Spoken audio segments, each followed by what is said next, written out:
सो hello dear students, good evening. कैसे हैं आप सब? आशा करते अच्छे होंगे। एंड सॉरी फॉर दैट कि लाइव क्लासेस ले रहा था, बट अनफॉर्चुनेटली लाइव क्लास बंद कर दिया मैंने। दो तीन रीजंस थे, क्योंकि टाइम तो नहीं मिल पा रहा था प्रॉपर, और ऊपर से क्योंकि मॉर्निंग से लेके इवनिंग 7 o'clock तक कंटिन्यूसली पढ़ाता हूँ मैं स्कूल में।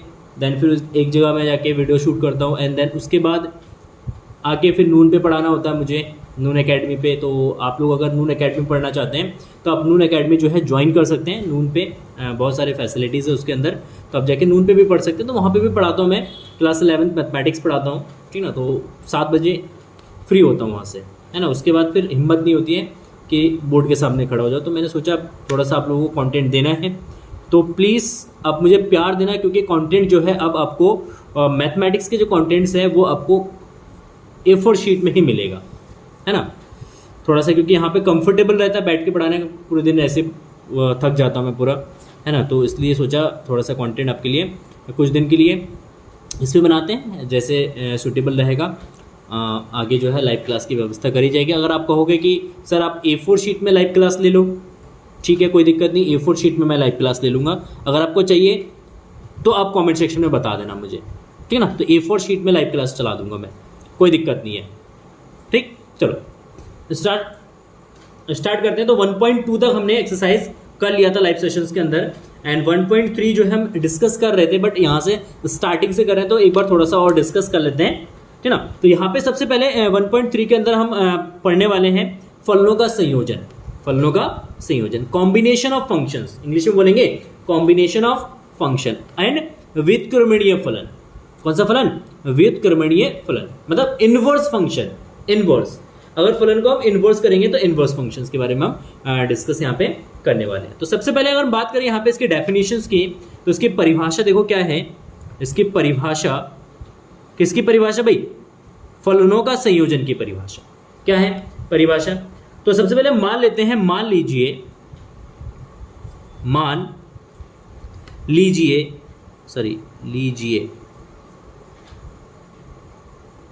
मान लीजिए कि एक फलन है f, that is a belongs to b, a से b में वो डिफाइंड है, परिभाषित है, तथा g such that b to c, वो b से c में आपका परिभाषित है। एक फलन है g जो कि b से c में परिभाषित है। दो फलन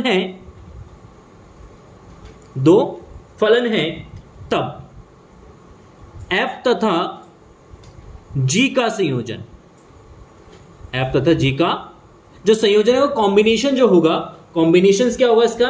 तो कॉम्बिनेशन GOF से इसको रिप्रेजेंट करते हैं, के द्वारा निरूपित करते हैं,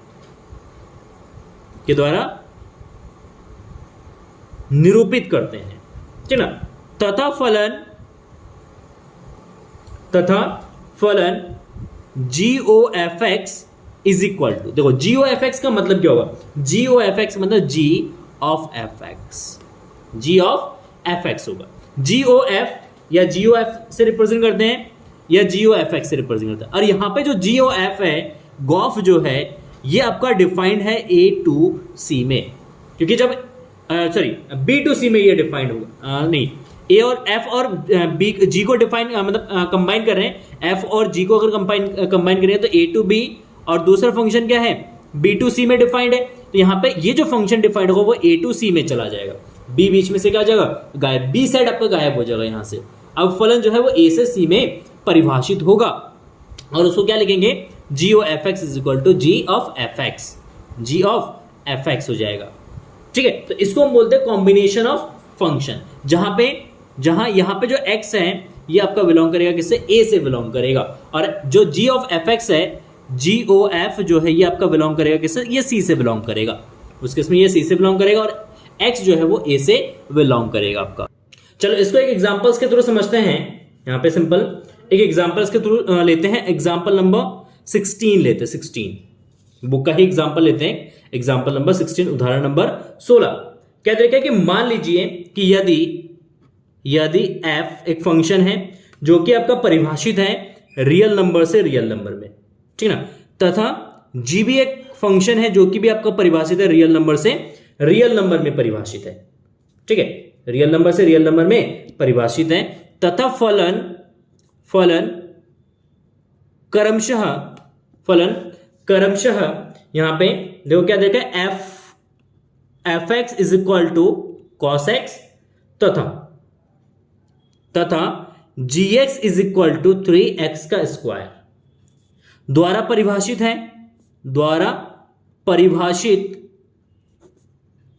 है। अगर ये इससे परिभाषित है तो हमें ज्ञात करना है, तो ज्ञात कीजिए, तो FOG तथा GOF तथा FOG ज्ञात कीजिए। तो हमें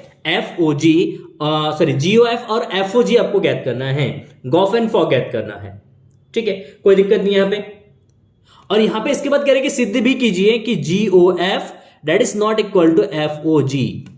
इससे आपको समझ में आ जाएगा, क्लियरिटी आ जाएगी इसमें, इससे आपको क्लियरिटी आ जाएगी। देखो यहां पे तो सबसे पहले FOG निकालना है, तो इसका सॉल्यूशन देखो, सिंपल सॉल्यूशन होगा इसका।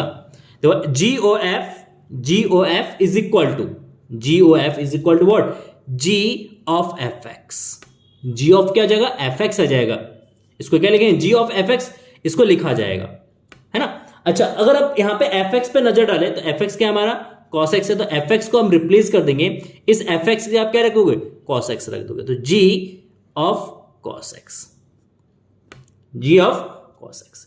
अच्छा, but G x is equal to क्या है भाई, 3x स्क्वायर है, gx is equal to 3x square है। अब यहां पे देखो g cos x gx, तो यहां पे आप रिप्लेस क्या करोगे, x को रिप्लेस कर दोगे cos से, तो यहां पे आप इस वाले इक्वेशन में यहां पे आप पुटिंग कर दोगे x is equal to cos x substitute करोगे, तो x को cos x से रिप्लेस कर दोगे, तो सिंपली आपका क्या आ जाएगा यहां पे 3 cos स्क्वायर x हो जाएगा, तो ये GOF आ जाएगा। सिंपल हो गया। तो हमने दोनों फंक्शंस को क्या कर दिया, कंबाइन। तो इस तरीके से कॉम्प्लिकेटेड जो फंक्शंस होते हैं ये हमेशा कंबाइंड फंक्शंस होते हैं, चाहे वो मल्टीप्लाइड फंक्शन है, स्क्वायर फंक्शन है, क्यूब रूट फंक्शन है, जिस भी तरीके का फंक्शंस होता है ये सब क्या होता है, ये कंबाइंड फंक्शन होती है। ये दो या दो से ज्यादा फंक्शन का क्या होता है, कॉम्बिनेशंस होता है। अच्छा, सेकंड पार्ट देखो, आप यहां पे निकालोगे, सेकंड पार्ट निकालोगे FOG, तो FOG इज इक्वल टू क्या जाएगा आपका, तो इसको हम लिखेंगे f ऑफ gx, क्या लिखेंगे, f ऑफ gx लिखेंगे हम इसको, ठीक है, f ऑफ gx। अब f, ठीक, तो FOG is equal to f gx हो जाएगा, f क्या जाएगा, gx, ठीक है, कोई दिक्कत नहीं है इसमें। तो अगर हम बात करेंगे यहां पे gx की, तो gx आपका क्या दे रखा है, gx is equal to 3x square है, तो अब यहां पे gx की जगह क्या रखोगे, 3x स्क्वायर रखोगे, तो f 3x स्क्वायर, क्या जाएगा, 3x स्क्वायर। अब यहां पे fx इज इक्वल टू आपके पास फंक्शन क्या है, fx इज इक्वल टू है cos x, तो यहां पे अब x को रिप्लेस करोगे किसके साथ, 3x स्क्वायर के साथ। यहां पे x की आप क्या रखोगे, 3x स्क्वायर सब्स्टिट्यूट कर दोगे, तो आपका फंक्शन जो बनेगा वो बनेगा cos 3x स्क्वायर, क्या बनेगा, cos 3x स्क्वायर। तो ये जो फंक्शन है आपका सिंपल 3x स्क्वायर, ये आपका कंबाइंड फंक्शन बन गया किसका, FOG का। अब FOG और GOF अगर इन दोनों को अगर ऑब्जर्व करेंगे, so now we can write here कि FOG is not equal to GOF, तो ये दोनों आपस में इक्वल नहीं है। ये 3 cos स्क्वायर x है, ये cos 3x स्क्वायर है, इन दोनों का कहीं से कहीं तक कोई लिंक नहीं है, कहीं से कहीं तक ये दोनों इक्वल नहीं है, तो हम लिख सकते हैं it is not equal to that. देखो क्वेश्चन नंबर 18 इंपॉर्टेंट क्वेश्चन है, क्वेश्चन नंबर 18 मतलब उदाहरण नंबर 18 है, ये एग्जांपल है, ठीक है, most and most important question है, बहुत ही इंपॉर्टेंट क्वेश्चन है, क्योंकि ये क्वेश्चन बहुत बार आपके बोर्ड एग्जाम में रिपीट भी हुआ है। तो क्वेश्चन से कह रहे हैं कि सिद्ध कीजिए कि यदि f such that a to b तथा g such that b to c एकाकी है, तो GOF such that a to c भी एकाकी है, ये भी हमारे क्या जाएगा, एकाकी हो जाएगा। तो मान लेते हैं अगर ये फलन एकाकी है, अगर ये फलन क्या है हमारा, एकाकी है, तो क्या होगा, तो इसका सॉल्यूशंस देखो, सिंपल सी बात है। तो हम यहां पे कंसीडर कर लेते हैं कि जो आपका x है, मान लेते हैं x1, x2, ये आपका a से बिलोंग कर रहा है, सेट किससे बिलोंग करेगा, a सेट से, क्योंकि a to c डिफाइन है ना, तो x इससे बिलोंग करेगा, a सेट से बिलोंग करेगा, तो x1, x2 is belongs to a। तो हम ये मान लेते हैं कि GOF1 या f(x1) is equal to GOF(x2).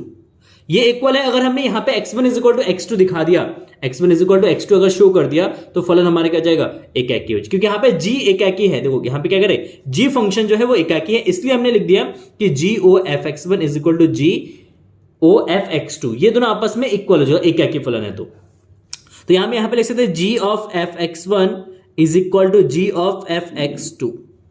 तो यहां पे इन दोनों की जगह हम क्या लिख सकते हैं, f(x1) is equal to f(x2).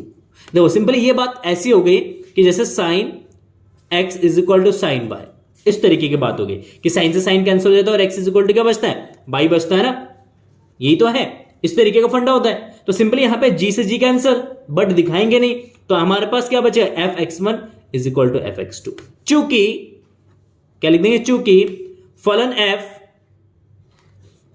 f एक एकाकी फलन है, क्या भाई, एकाकी फलन है, इसलिए क्योंकि एकाकी फलन है तो f(x1) is equal to f(x2) होगा, और इसी से ये प्रूफ हो जाएगा कि x1 is equal to x2 भी होगा। तो ये अकॉर्डिंग टू क्वेश्चन हो जाएगा कि फलन जो है, दोनों फलन जो है f जो है वो हमारा एकाकी है, तो इसलिए x1 इज इक्वल टू क्या, x2, ये कंडीशन को सेटिस्फाई करेगा अकॉर्डिंग टू क्वेश्चन। एकाकी पहले हम डिस्कस कर चुके हैं, अगर आपने वीडियो नहीं देखा है तो लिंक मैं डिस्क्रिप्शन में दे दूंगा, वहां से जाकर आप देख लेना, या आई बटन पे आपको वीडियो मिल जाएगा। तो यहां पे f(x1) is equal to f(x2), तो सिंपल यहां पे x1 इज इक्वल टू क्या जाएगा आपका, x2 हो जाएगा, x1 is equal to x2 हो जाएगा। इसीलिए GOF एक एकाकी फलन है। जो इंपॉर्टेंट उदाहरण है, जो इंपॉर्टेंट एग्जांपल्स हैं, वो करवाऊंगा मैं। तो यहां पे क्वेश्चन नंबर 19 क्या करें, ये करें कि सिद्ध कीजिए कि यदि f such that a to b तथा g such that b to c, b से c में डिफाइंड है, आच्छादक है, तो GOF such that a to c भी आच्छादक है। तो हमें दिखाना GOF फंक्शन जो है ये हमारा क्या जाएगा, ये आच्छादक हो जाएगा। ठीक है, अब देखो सिंपल सा यहां पे अगर हम मान लेते हैं माना इसका सॉल्यूशन देखो, माना कोई भी एक चर राशि है, मान लेते हैं माना z एक चर राशि है जो कि किससे बिलोंग करता है, वो c से बिलोंग करता है। किससे बिलोंग करता है, मान लेते हैं z एक अवयव है जो कि आपका किससे बिलोंग करता है, c से बिलोंग करता है। ठीक है ना।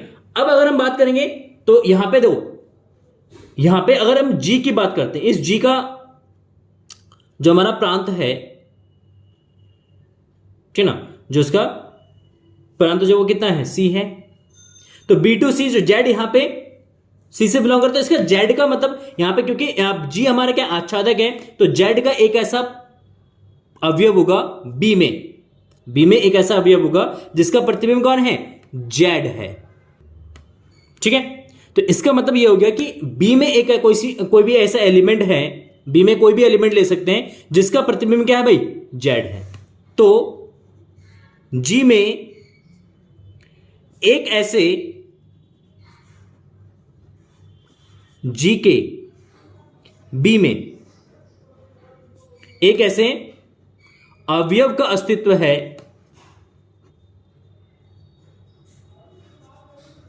एक ऐसे अवयव का अस्तित्व है जिसका प्रतिबिंब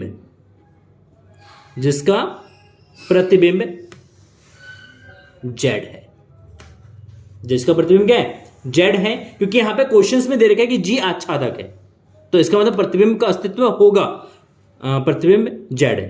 तो मान लेते हैं, माना वो अवयव, ये जो अवयव हमने यहां पे कंसीडर किया है, मान लेते हैं ये अवयव क्या है, y है, तो और y जो है आपका किससे बिलोंग करेगा, ये b से बिलोंग करेगा। तो हम यहां पे लिख सकते हैं, तो gy is equal to what, z। gy जो है क्या हो जाएगा, ये z हो जाएगा, नीचे लिख देना, क्यों, क्योंकि z एक आच्छादक फलन है, z जो है, सॉरी z करो, g जो है वो एक आच्छादक फलन है। तो अब y is belongs to b, y b से बिलोंग कर रहे हैं, इससे बिलोंग कर रहे हैं, तो इसका मतलब a में एक ऐसा अवयव होगा जिसका प्रतिबिंब y है, क्योंकि f क्या है यहां पे, f भी हमारा आच्छादक है, f भी हमारा क्या जाएगा, आच्छादक हो जाएगा। ठीक है, तो हम इस लिख सकते हैं कि यदि y is belongs to b के लिए a में एक ऐसा अवयव है, y में एक ऐसा अवयव है या अवयव का अस्तित्व है, अवयव x मान लो, अवयव x है या x का अस्तित्व है, ठीक ना, अवयव x है, ठीक ना, तो यहां पे हम लिख सकते हैं इस प्रकार, इसीलिए रुक जाओ, y is belongs to b के लिए a में एक ऐसा अवयव x का अस्तित्व है, ऐसे लिखता है, x का अस्तित्व है, x का अस्तित्व है, अस्तित्व इस प्रकार है, ऐसे लिखो, अस्तित्व इस प्रकार है कि fx is equal to Y, इस प्रकार है कि fx जो है वो y के इक्वल हो जाएगा, क्योंकि x का प्रतिबिंब किस में है, y में है, तो fx इज इक्वल टू हमारा क्या जाएगा, बाई हो जाएगा, क्योंकि f एक आच्छादक फलन है, ये क्वेश्चंस में ही दे रखा है कि f जो है हमारा एक आच्छादक फलन है। अच्छा, अगर अब देखो gy is equal to Z, fx is equal to y, तो अब यहां पे हम लिख सकते हैं GOF is equal to g of fx, g of fy, g of fy, क्योंकि sorry fx g of fx का फंक्शन हो गया ये, तो अब fx इज इक्वल टू क्या लिख सकते हैं, y लिख सकते हैं, तो ये आपका gy हो जाएगा, and gy is equal to what, that is z, तो यहां पे GOF जो है या g O fx is equal to क्या आएगा, z आ जाएगा। इसका मतलब तो x का प्रतिबिंब z में है। अब यहां पे हमने ये प्रूव कर दिया, क्योंकि x आपका देखो, और यहां पे x जो है वो आपका a से बिलोंग कर रहा है और z आपका c से बिलोंग कर रहा है।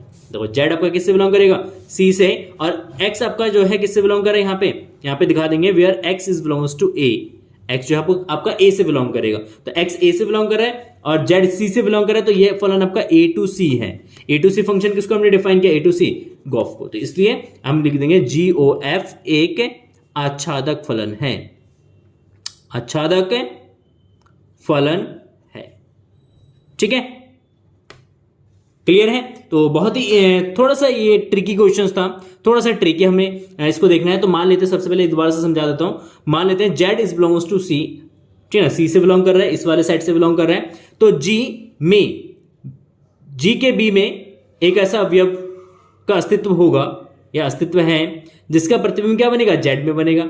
मतलब अब b के अंदर एक ऐसा सेट का एग्जिस्टेंस है, उसका अस्तित्व है, अवयव मान लो क्या, y मान लो, y का अस्तित्व है जिसका प्रतिबिंब क्या है भाई, z है। तो इस प्रकार हम लिख सकते हैं कि y जो है वो आपका b से बिलोंग कर रहा है और gy का वैल्यू क्या जाएगा, हमारा z हो जाएगा। अच्छा, अब y is belongs to b के लिए a में एक ऐसा अवयव x है, x का अस्तित्व है, या इस प्रकार है कि fy इज इक्वल टू या fx is equal to y, और यहां पे x जो है वो किससे बिलोंग करेगा, आपका a से बिलोंग करेगा, तो हम लिख सकते हैं GOF is equal to g of fx, और fx is equal to what, fx देखो यहाँ पे क्या है, fx is equal to y है, यहाँ पे fx क्या रख सकते हैं, y रख सकते हैं, तो gy, और gy इज इक्वल टू कितना है, z है, तो इसके मतलब x का प्रतिबिंब कहाँ पे है, z में भी है। जब x का प्रतिबिंब z में भी होगा तो इसका मतलब यहाँ पे GOF जो है हमारा एक आच्छादक फलन है, ठीक है, तो इसको नोट कर लो।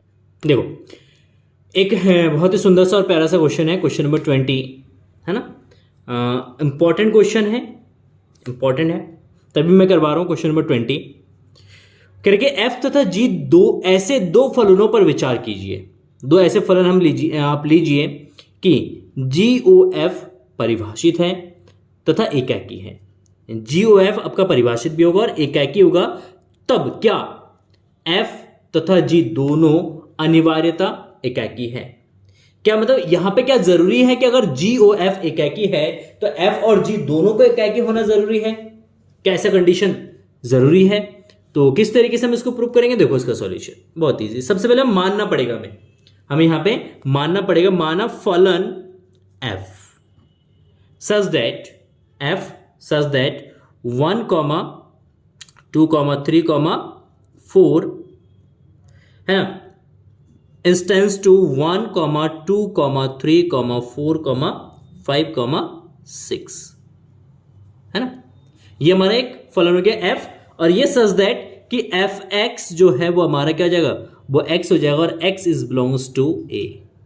x जो है वो जो a सेट, इसको हम a सेट कंसीडर करते हैं, इसको हम b सेट कंसीडर करते हैं, तो x का जो वैल्यू है वो किससे बिलोंग करेगा, वो a से बिलोंग करेगा, ठीक ना।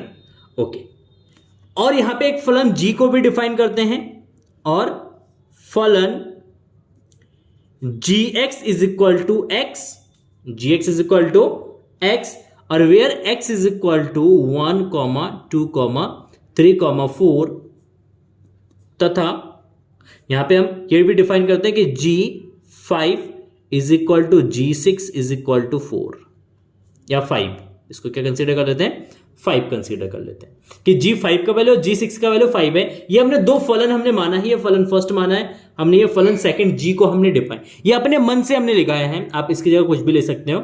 हमने फलन a और फलन g जो है हमने परिभाषित किया है।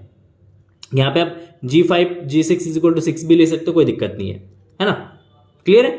तो अच्छा, अब यहां पे अगर हम बात करें गॉफ की बात करते हैं, किसकी बात करते हैं भाई, गॉफ की बात करते हैं। तो GOF, तो ये ए बी, और यहां पे सॉरी यहां पे जी का सेट, जी का वो लिख लो, यहां पे आप जी का इंटरवल लिख लो, मतलब सेट लिख लो। तो द्वारा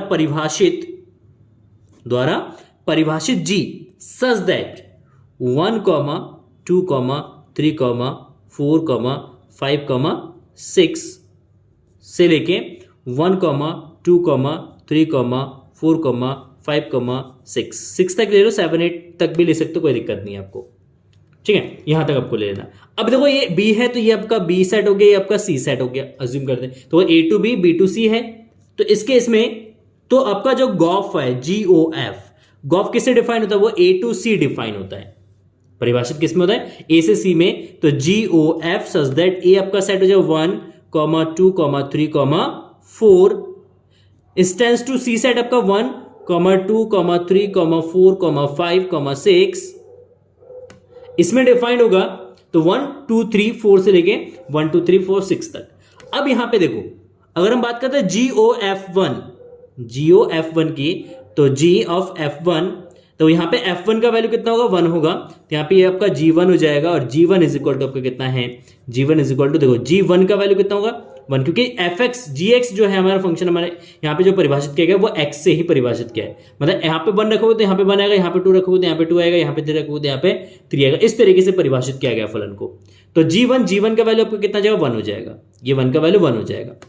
अच्छा, same as it is FO2, तो FO2 का वैल्यू आपका 2 हो जाएगा, और G2 का वैल्यू कितना है, यहाँ पे देखो G2 का वैल्यू आपका यहाँ पे G2, ये 2 है, तो 2 से 2 रिलेट करेगा, तो G2 का वैल्यू आपका 2 हो जाएगा, ठीक है। अच्छा, GOF3, अच्छा F3 का वैल्यू अगर निकालेंगे तो यह आ जाएगा G3, और G3 का वैल्यू कितना है आपका 3 आ जाएगा, तो ये आपका 3 आ जाएगा। GOF4, F4 is equal to G4 हो जाएगा ये, क्योंकि ये भी fx से ही परिभाषित है, देखो यहाँ पे fx is equal to x से ही परिभाषित है, तो x जो है 4 रखोगे तो यहाँ पे 4 आएगा, x2 रखोगे तो यहाँ पे 2 आएगा, x3 रखोगे तो यहाँ पे 3 आएगा, x1 रखोगे तो यहाँ पे 1 आएगा, है ना। तो सिंपली यहाँ पे F4 का वैल्यू कितना है, 4 हो जाएगा, और G4, क्योंकि G4 भी हमने इसी से डिफाइन किया, तो G4 का वैल्यू आपका 4 आएगा, तो ये आपका 4 हो जाएगा, ये आपका 4 हो जाएगा। इसके अलावा देखो 4 के बाद कोई एलिमेंट यहाँ पे है ही नहीं, तो यहाँ पे भी कोई एलिमेंट होगा नहीं, जब यहाँ पे कोई एलिमेंट नहीं होगा तो हम सिंपली यहाँ पे लिख सकते हैं, देखो G1 का वैल्यू यहाँ पे बना है, 2 का वैल्यू 2 आया, 3 का वैल्यू 3 आया, 4 का वैल्यू 4 आया, तो we can write here GOFX is equal to what, x is equal to x हम लिख सकते हैं। तो इसका मतलब क्या हुआ, इसका मतलब अतः फलन GOF एक एकाकी फलन है, एकाकी फलन है, परंतु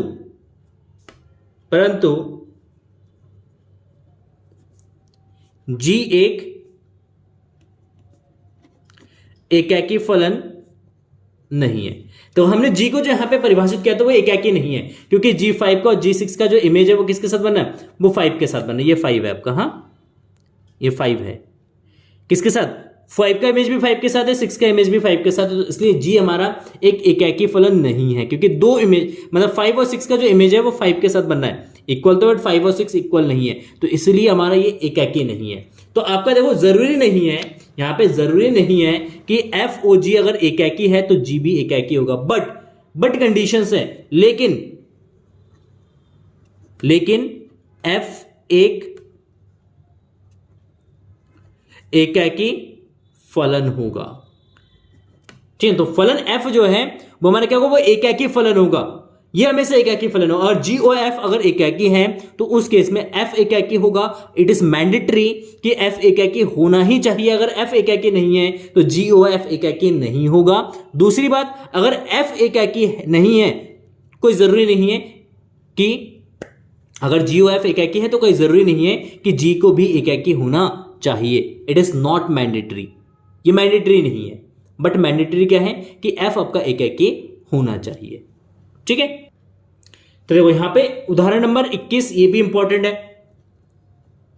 ये भी आपका इंपॉर्टेंट है, बहुत इजी तरीके से और स्मूथ तरीके से मैं आपको यहां पे समझाऊंगा इसको। देखो क्या करें कि यदि जी ओ एफ आच्छादक है तो क्या f तथा g दोनों अनिवार्यता आच्छादक है, मतलब रिवर्स है। यहां पे कह रहे कि अगर जी ओ एफ आच्छादक है तो क्या f और g दोनों का आच्छादक होना जरूरी है। देख लेते, विचार करते हैं इस पे हम क्या करते हैं, विचार कर लेते हैं थोड़ा सा। तो इसका सॉल्यूशन देख लो भाई, विचार करो, आ जाओ। तो मान लेते हैं मानव फलन f जो है ये आपका परिभाषित है 1, 2, 3, 4 से। किसमें परिभाषित है ये 1, 2, 3, 4 में परिभाषित है। और इस प्रकार परिभाषित है, इस प्रकार है कि, तो ये इस प्रकार होगा कि यहां पे f1 का वैल्यू 1, f2 का वैल्यू 2 और f3 is equal to f4 का वैल्यू आपका 3 होगा। ये अज्यूम कर लेते कि f3 और f4 का वैल्यू 3 है। तो अब यहां पे ये जो 4 बचा है, ये 4 इसमें से किसी का अवयव, किसी का प्रतिबिंब नहीं है। तो 4 किसी का प्रतिबिंब नहीं है। ये ए साइड हो गया, ये आपका बी साइड हो गया। बी में ऐसे लिख दो, बी में 4 किसी का प्रतिबिंब नहीं है, इसलिए एफ आच्छादक नहीं है, आच्छादक नहीं है भाई। तो फलन एफ आच्छादक नहीं होगा। ठीक है, पहले हमने ये प्रूव कर दिया कि फलन एफ आच्छादक नहीं है। अच्छा, तथा जी हम डिफाइन करते हैं। जी एक फलन हम परिभाषित करते हैं किस तरीके से, जी सच दैट, क्योंकि बी से ही लेना पड़ेगा, तो 1, 2, 3, 4 ये बी से स्टार्ट होगा और जाएगा सी में, और सी को हम यहाँ पे कंसीडर करते हैं 1, 2, 3 कंसीडर करते हैं। ये हमारा सी सेट हो जाएगा, ये हमारा बी। तो ये बी टू सी डिफाइंड है, ये ए टू बी डिफाइंड है, दोनों में बी लिंक कर रहे हैं। ठीक है, तो अब यहां पे लिखेंगे इस प्रकार है कि G1 का वैल्यू 1 हो जाएगा, G2 का वैल्यू 2 हो जाएगा, G3 का वैल्यू और G4 का वैल्यू जो है आपका 3 हो जाएगा। तो यहां पे हम ये बता सकते हैं, हम यहां पे ये चीज बता सकते हैं कि G जो है, क्योंकि इसके जितने भी अवयव है वो किसी ना किसी अवयव का प्रतिबिंब है, बट ये एकाकी नहीं है, आच्छादक है। तो G एक आच्छादक फलन है। कैसा फलन है भाई, ये आच्छादक फलन है। ठीक है, कोई दिक्कत नहीं है। एफ आच्छादक फलन, जी एक आच्छादक फलन हो गया, एफ एक आच्छादक फलन नहीं है। अब हम बात करते हैं जी ओ एफ की। तो जी ओ एफ जो है आपका डिफाइन होगा 1, 2, 3, 4 ए से ये डिफाइंड होगा सी में। सी हो गया आपका 1, 2, 3। देखो ये ए से किस में डिफाइंड होगा, ये सी में डिफाइंड होगा। ठीक है ना, तो ए आपका 1, 2, 3, 4 से लेके आपका जी जो सी सेट है आपका वो जाएगा 1, 2, 3। ये आपका ए सेट हो गया, ये आपका सी सेट हो गया, पहली बार। अब यहां पे अगर हम जी ओ एफ 1 का वैल्यू निकालते हैं तो जी ऑफ एफ 1 हो जाएगा, और जी ऑफ एफ 1 होगा। यहां पे देखो जी ऑफ एफ 1 है, तो इसकी जगह हम क्या रख देंगे, 1 रख देंगे। और जी 1 का वैल्यू यहां पे देखो कितना है, 1 है। ठीक है, अच्छा जी ओ एफ 2, तो that is equal to G of F 2 यहां पे हो जाएगा, और एफ 2 का वैल्यू आप यहां पे देखोगे तो एफ 2 आपका 2 है, तो यहां पे आपका जगह 2, ये जी 2 हो जाएगा, और जी 2 जो है आपका किसके इक्वल हो जाएगा, ये 2 के इक्वल हो जाएगा। अच्छा एफ जी ओ एफ 3, जी ओ एफ 3 का जो जी ऑफ एफ 3 हो जाएगा, और एफ 3 का वैल्यू कितना है यहाँ पे देखो, एफ 3 इज इक्वल टू 3 है, एफ 3 इज इक्वल टू 3, तो ये जी 3, और देखो जी 3 का वैल्यू कितना है आपका 3 है। अब जी 3 का वैल्यू यहाँ पे 3 हो जाएगा। ठीक है, जी ओ एफ 4, क्योंकि 4 भी है इसमें, तो G of F 4 is equal to G of F 4 है ना, इज इक्वल टू, देखो एफ 4 का वैल्यू कितना है भाई 3 है, तो यहाँ पे G3 और G3 का वैल्यू यहाँ पे कितना जाएगा, देखो G3 का वैल्यू, G3 और 4 का वैल्यू कितना हमने डिफाइन किया है, 3 डिफाइन किया, तो ये आपका 3 हो जाएगा। तो 1 2 3 1 2 3 इस सेट से बिलोंग करे, तो C के जितने भी एलिमेंट है वो किसी न किसी अवयव का प्रतिबिंब है। C का जितना भी एलिमेंट है वो A के किसी न किसी अवयव का प्रतिबिंब है। तो अगर ऐसा है तो हम लिख देंगे अतः GOF एक आच्छादक फलन है, परंतु F आच्छादक नहीं है। बट ये मैंडेटरी है, अनिवार्य है कि G एक आच्छादक फलन होना चाहिए, G एक आच्छादक फलन है। मतलब अब यहां पे GOF एक आच्छादक फलन है, तो इसके लिए मैंडेटरी क्या है, इसके लिए मैंडेटरी है, इसके लिए अनिवार्य क्या है, अनिवार्य शर्तें हैं कि G एक आच्छादक फलन होना चाहिए। अगर G आच्छादक फलन है, F आच्छादक फलन नहीं भी है, तो भी GOF एक आच्छादक फलन होगा।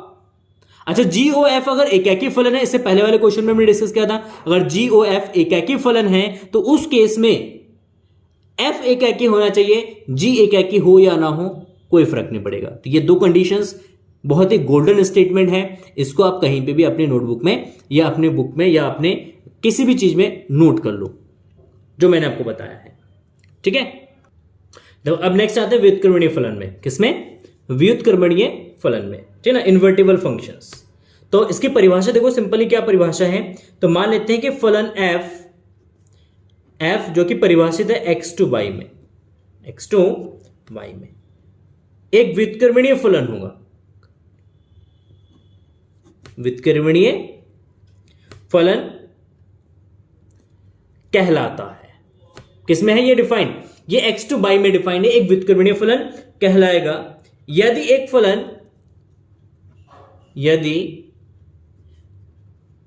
एक फलन g सच दैट ये y टू x में परिभाषित है। ये जो सेट है फलन जो है वो y से रिवर्स फंक्शन में क्या है, ये परिभाषित है। g जो है y टू x में परिभाषित है, x में परिभाषित है, का अस्तित्व है इस प्रकार है कि GOF is equal to IX हो, एक आइडेंटिटी सेट हो, ठीक ना, IX तथा FOG जो है ये IY के इक्वल होना चाहिए। किसके इक्वल? यहां पे I भी एक क्या है, तत्समक सेट है, तत्समक आपका फलन है, तत्समक फलन है IY। तो यहां पे G जो फंक्शन है, G फंक्शन जो हमने डिफाइन किया है, इस G को बोलेंगे कि ये F का क्या है, प्रतिलोम फलन है। तो यहां पे लिख सकते हैं, तो फलन G को फलन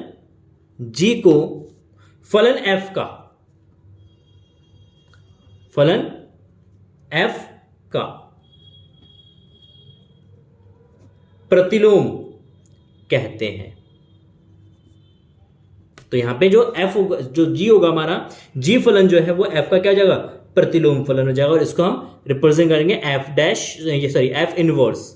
F inverse 1 is equal to G। हम इसको इस तरीके से रिप्रेजेंट करेंगे, F की power -1 that is F inverse. तो F inverse is equal to G। हम इस तरीके से G को हम इस तरीके से रिप्रेजेंट करेंगे, इसको हम बोलते हैं इन्वर्टिबल फंक्शंस बोलते हैं।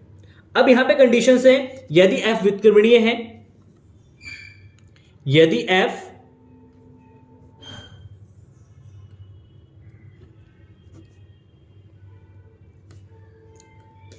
व्युत्क्रमणीय फलन है, तो इस केस में कंडीशंस है, तो F जो है वो एकाकी और आच्छादक दोनों होना चाहिए।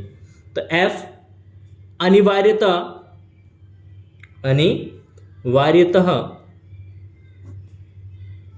एकाकी तथा आच्छादक है। क्या है? एकाकी तथा आच्छादक, और इसके विलोम भी सत्य है, अगर फलन एकाकी और आच्छादक है तो उसका व्युत्क्रमणीयता या उसका व्युत्क्रम फलन का अस्तित्व होगा, होगा। तो इसलिए जरूरी है कि अगर फलन व्युत्क्रमणीय है तो फलन एकाकी और आच्छादक होना चाहिए, होगा। अगर फलन एकाकी और आच्छादक है तो वो व्युत्क्रमणीय भी होगा। तो ये एक दूसरे के रिवर्स होता है, वाइस वर्सा यहाँ पे वर्क करना है, वाइस वर्सा होता है एक दूसरे के विलोम है ये।